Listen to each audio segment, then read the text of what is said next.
Welcome back to the show, everyone. We have another specialist, a foot and ankle specialist, with us today from the Hoag Orthopedic Institute. We welcome Dr. Haghverdian. That's it. I Perfect. got it. I nailed it. I'm so excited. From here on out, we'll call you Dr. H, as everyone else does. Absolutely. Welcome to the show. Thank you for having me. Thank you for coming. You brought a prop with you today. I'm excited to talk about that. I did. Because it looks like it's very supportive, and I want to know your ideas on how certain shoes fit with certain sports. Absolutely. But first of all, I want to know a little bit about yourself, about your background. Tell us, how'd you become a foot and ankle specialist? Yeah, well, I'm proud to say I'm an Orange County native, so I grew up in Mission Viejo. I spent most of my time here learning and training in school. Attended Capo Valley High School and then did my undergraduate medical training at UC Irvine.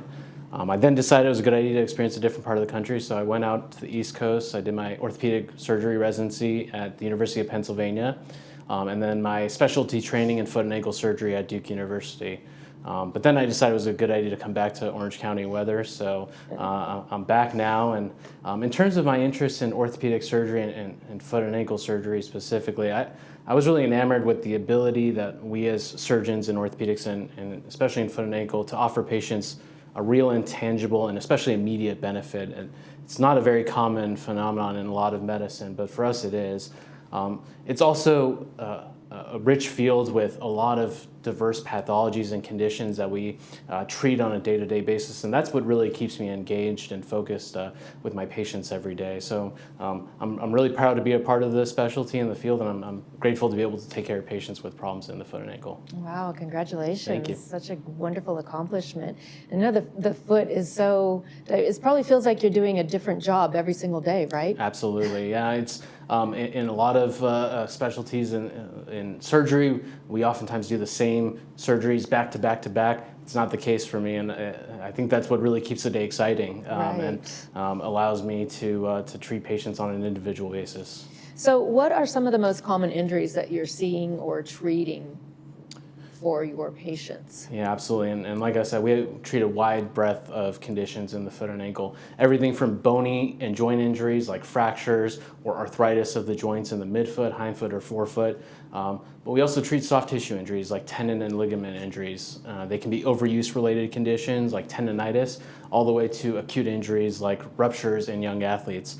I can go from seeing a patient who's older with a chronic toe deformity to a younger collegiate athlete who experienced a sudden injury to their tendons. And so it's a wide breadth of conditions that we treat, but the good news is there are both surgical treatment options, but also great conservative treatment options. And that's really my goal with every patient, is to start off with good conservative care that hopefully alleviate their pain and get them back to full function. But if we need to, if we have to take that extra step, the great news is we have great surgical options for virtually every problem in the foot and ankle. And so we have that as available opportunity for us. So Dr. H, at what point should somebody come in and see a specialist such as yourself? And the reason I'm asking is I had a golf game scheduled with a girlfriend on Sunday. And she canceled the golf game. We're doing golf and then dinner. She canceled the golf game because she said, well, I hurt my ankle, so I probably should stay off of it. It hurts pretty bad. Yeah. And then they thought, well, she and her husband thought, oh, well, maybe we should go have it checked out. Right. Turns out she's walking on a broken ankle. She sends me a picture. It's literally black and blue because she's apologizing for not only canceling golf, but also canceling dinner. And she sends me these images, and I'm like, are you kidding me? Right. How long have you been living with your ankle that's black and blue, inflamed? There's never a time that's too early to seek treatment, especially expert treatment with people who treat foot and ankle conditions every day. And so the earliest sign of pain or discomfort, I think it's reasonable and appropriate to seek care. And I never fault my patients for coming in too early. There's no level of pain that's not important to me. And so I think, as you mentioned, there can be an injury that seems pretty benign and it's really early, maybe you just want to see if it gets better, but then it turns into something worse. And oftentimes, if we wait too long, it becomes a problem that could have been treated conservatively. Right. Suddenly now we have to think about doing surgical treatment. And so, Exactly. like I said, oftentimes we can prevent having to go to the operating room and going under anesthesia if we address early. problems early. Exactly. Exactly, yeah, because it turned into surgery. Yeah, absolutely. So you brought a Hoka with you today. Yes. Why this shoe in particular? Well, I'm not saying there's anything magical about the Hoka brand, but I do think it's a really good shoe, and they make very excellent shoes. I think the key features of a good shoe is one that is relatively stiff-soled, meaning it's not a flexible shoe. It's a common misconception. People think that I should use a flexible shoe, but it's quite the opposite. You want a shoe that doesn't bend. I'm taking the shoe in my hand, I'm bending it as hard as I can, and it does not bend. That just means, the ground reaction forces. The forces that go from the ground to your foot are going to be borne by the shoe and not by your foot. You guys, he wasn't kidding. But just because it's a stiff shoe doesn't mean it's not a comfortable shoe. Doesn't mean it doesn't have cushion on the inside. It actually feels like it would have more support. Exactly. It also has a nice curved bottom. We call this a rocker bottom, which means that when I walk, it's going to be a roll. It's not going to be a bend through the middle of the foot, which is how a lot of arthritis and a lot of tendonitis conditions can occur. And so I think using shoes like Hoka's, but there are other brands like Brooks, New Balance, that really help support the shoe, have plenty of room in the forefoot for your toes. This can help prevent a lot of injuries and a lot of pathologies in the foot. That's fascinating. So now, what activities would this be applicable for? Is it more walking, pickleball, tennis?